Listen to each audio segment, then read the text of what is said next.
as far as the most appropriate source for an event or location.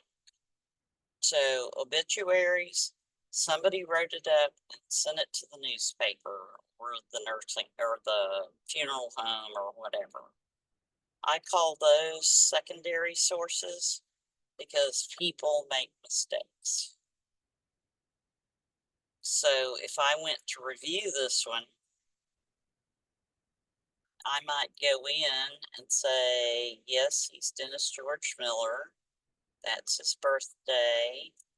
But I don't want to list this residence with no year to it. And I'll show you why in just a minute. And I may not want to do a description. And then I may not want the date on the burial. I just want the city, county, and state. And I'm going to save that.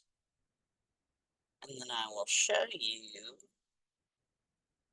what I'm talking about. As you're looking at the person's record, you get name, gender, birth. You get events that happen between birth down to death. And then this publication date. It's part of his obituary, but do I really care what date his obituary was published? I'm going to delete that one. And then it'll show me death and burial. That's as hard as it gets when it comes to editing. Now, if you need to change some of these things, you can do a quick edit. I could change deceased to living. If you've got someone that you don't have birth and death records for, but you know they are deceased, you can mark them here so other people could see them. It may be somebody that you have said they were born about 1920, died about 1940. I know they're deceased, I just don't have the supporting records. So,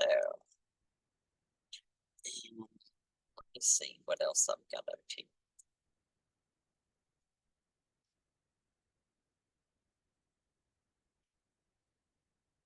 Sorry about that.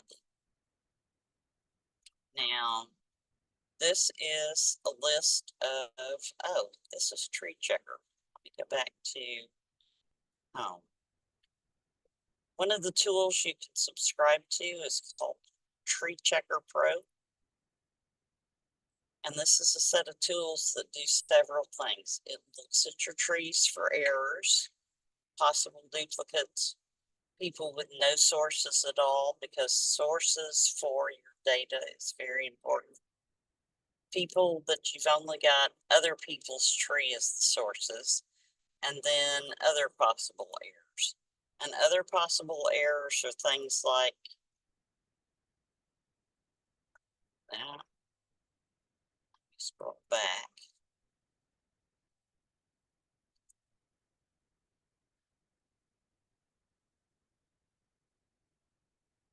She has children from multiple husbands and overlapping years, so I've got something wrong with who was attributed to who. Death dates span more than 10 years, so I have two death records. I have February 1st, 1925, and I have February 21st, 1985. And then depending on which one we believe, I may have a residence event more than 10 years after the death date. And this is the 1940 census. But I can go and look at that 1940 census. And I recommend doing this. And this is the actual record, including all the terrible handwriting. And you can look at all of the information that they were collecting. has a job, seeking work, add public work, add private work. City, county, and state, and that is same place for those who have trouble seeing it or reading it.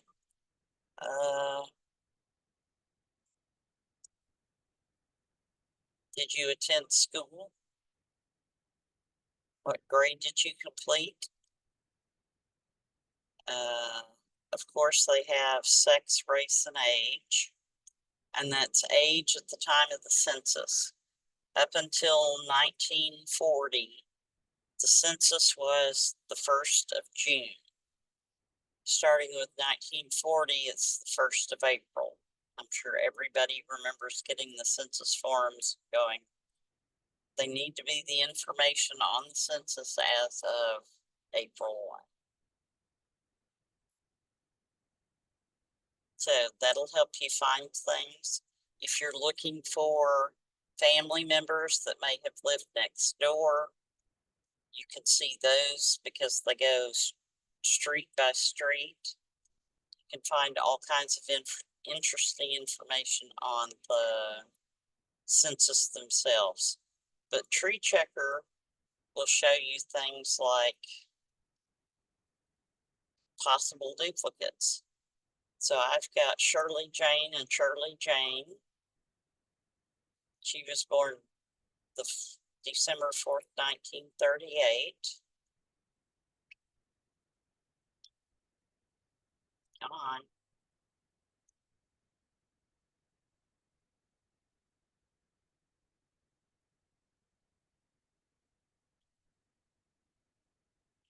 Maybe I picked a bad one. Let's try Jesse Darwin. Maybe the same thing. Okay. So here's this possible duplicate, Jesse Darwin. And I'm going to do a review and see if these are the same one. So person 1 and person 2 were born the same date in the same place to the same people.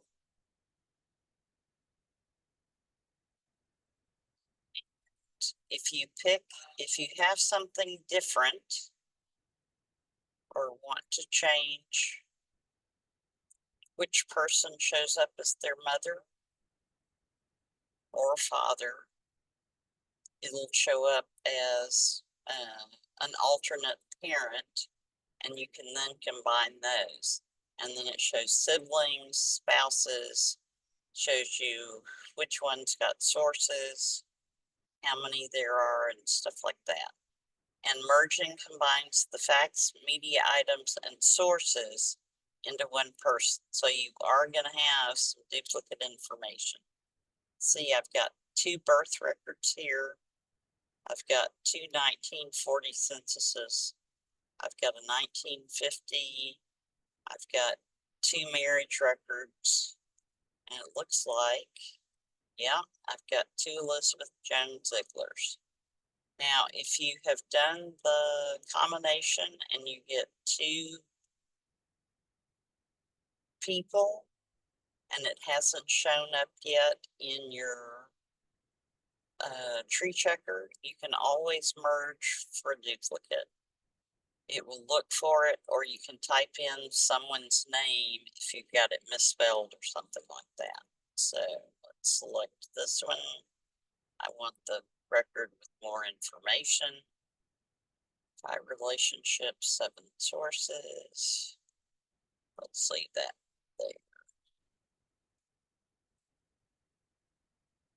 But same kind of information, and you can merge the records. So that's one way to clean up.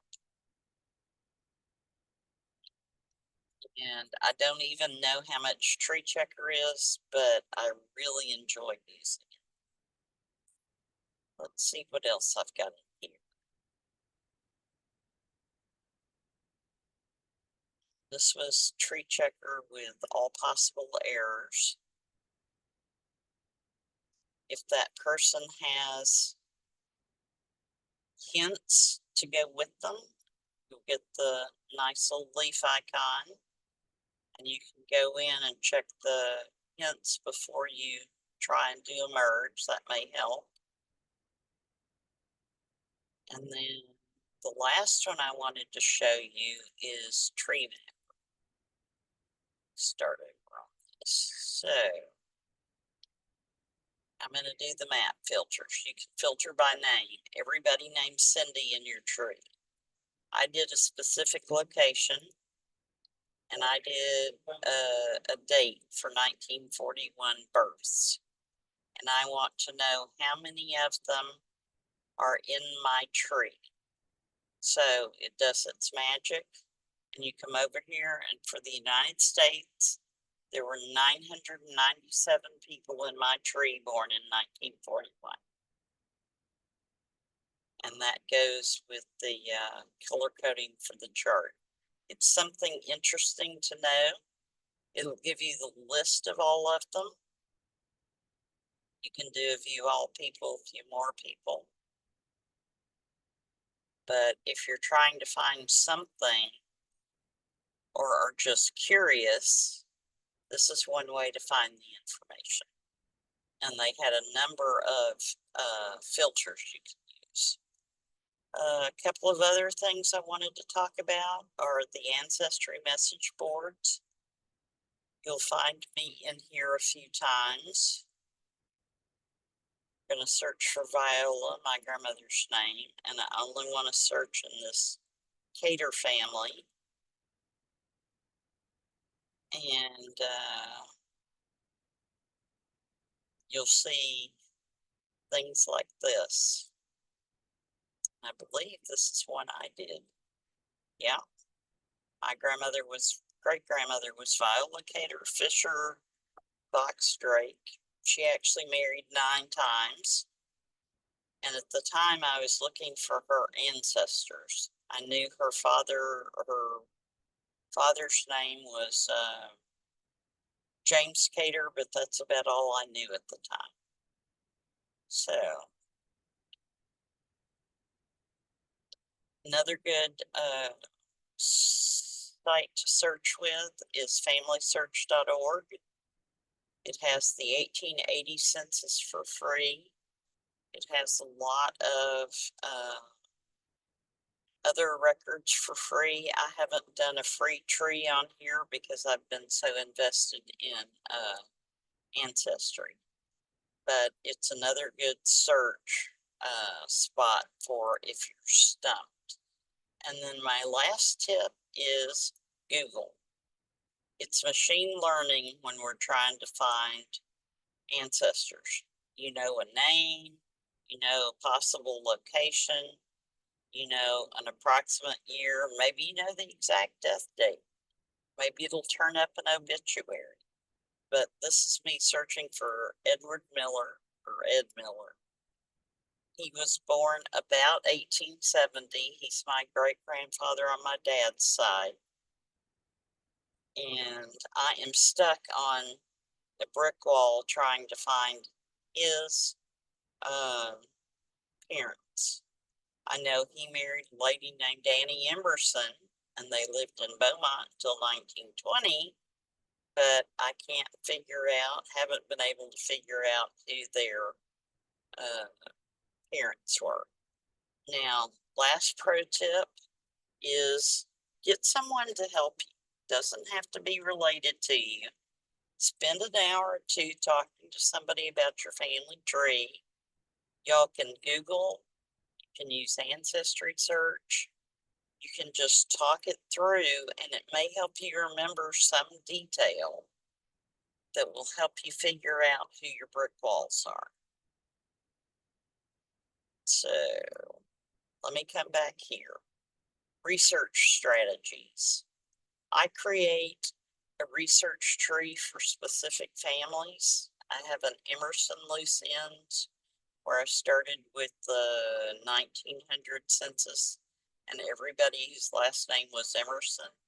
I started records for trying to find my great-grandmother Annie Emerson.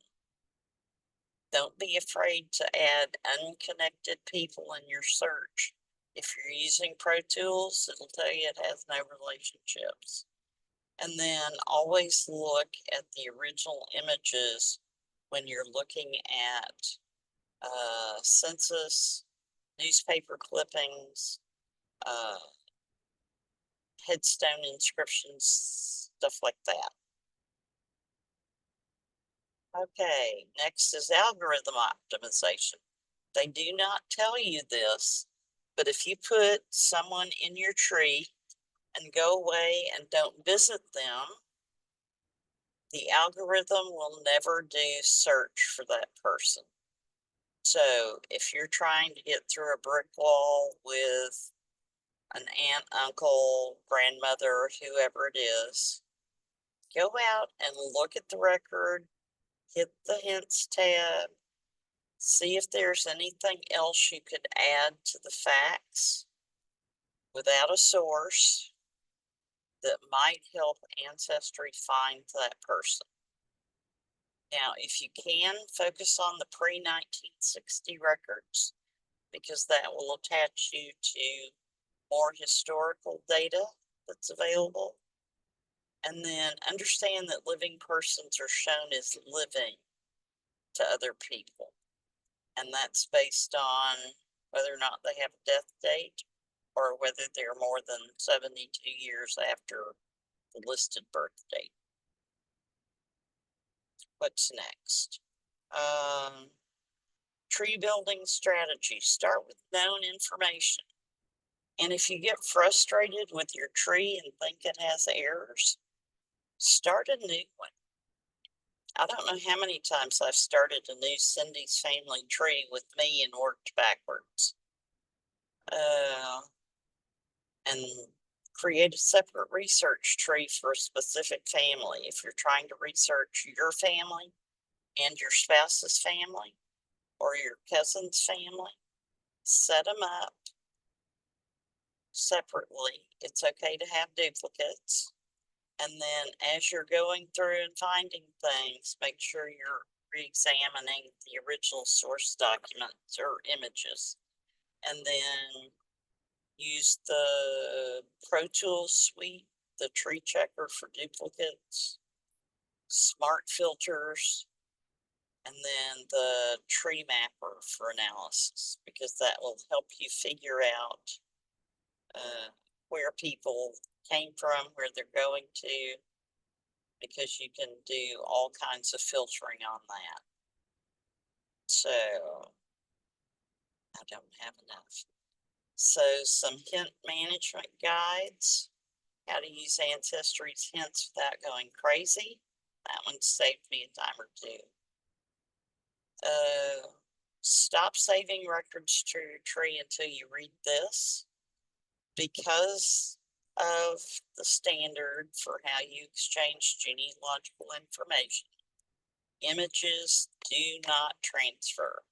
So if you try to download your tree from Ancestry, it's going to have all the nice source information, but it's not going to have images. So if you've saved headstones, you've saved census data, mayor's license, anything like that, you'll need to download a copy one by one of those things individually. So if you download it, pull it into a local genealogy program, you still have access to those images. And then there are a lot of good video tutorials on the Genealogy TV channel on YouTube. I'm not a big video watcher, but I've actually watched a bunch of those and gotten some good tips and hints. So, genealogy is an adventure. Don't be afraid to use multiple tools or sites. Don't be afraid to start over and have fun. You'll never know what you learn about your family. I have a great-great-great-grandfather that fought in the Civil War who never came home. He was listed in the family histories I had access to as killed in the Civil War, but my cousin and I found him living in Georgia. He decided he wasn't coming back to Texas and went to live there, got married, had a new family, whole 9 yards. So enjoy it. revise your approach. And if you get frustrated with it, walk away, come back in a few days, go visit your records that you're having trouble getting sources on, and just enjoy it. So at this point, I'm ready for questions, but I don't know that I have the controls to be able to see what the questions are. Kaylin or Heather, can you help?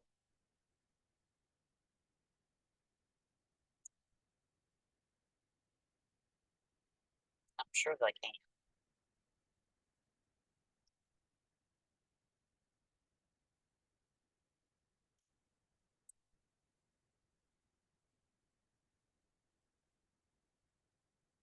So let me see if I can see chat or Q&A. So she's not seeing any questions in Q&A. Anybody got questions that you want to bring up? Tips that I didn't cover? Something you want to ask?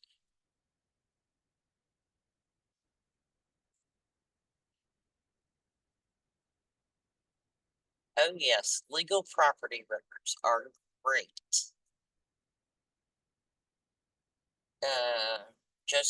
Jacob Kimbrough saying he recently looked at property records, which he was pleasantly surprised to find were all online. Had a lot of family history in tracing through the legal property.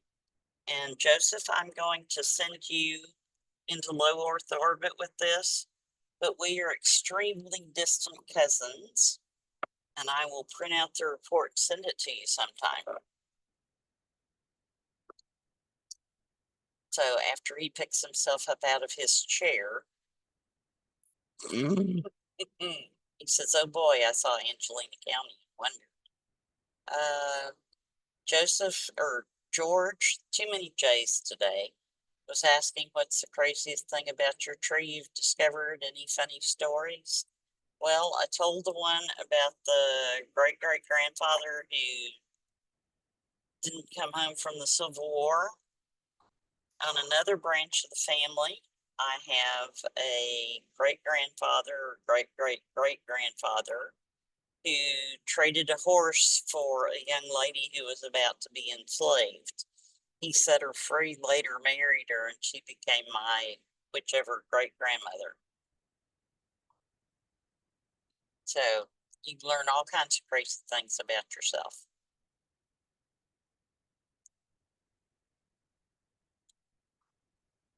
Anything else, people?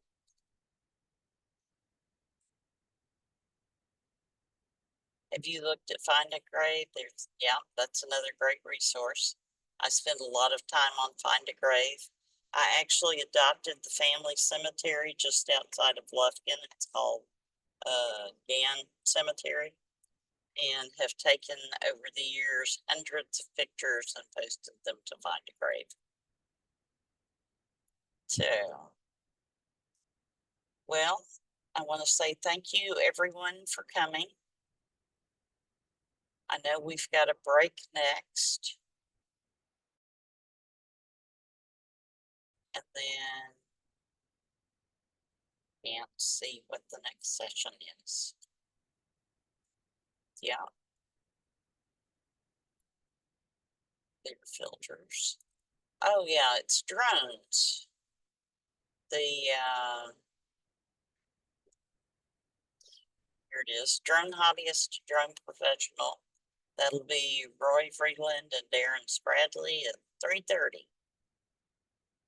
So let me know in comments if you have other questions.